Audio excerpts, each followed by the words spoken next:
Welcome to Richard Kabili YouTube channel, and for today's tutorial, I will be teaching you on how to add schedule of smart activation and personal focus on iPhone X. But first, kindly subscribe to this channel and don't forget to hit the subscribe button and the bell to notify you for my new updates. And let's start. Using your iPhone X from your home screen, first go to Settings. Then in the Settings, scroll down and click the Focus. Then in the Focus, choose the Personal.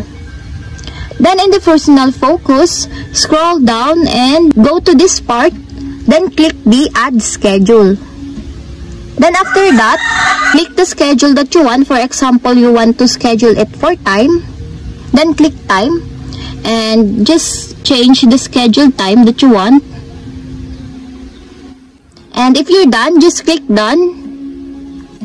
And your schedule is now added. And that's it. We have successfully added schedule of smart activation and personal focus on iPhone X. If you have a question, kindly comment down below and don't forget to hit the subscribe button and the bell to notify you for the new updates. And thank you for watching.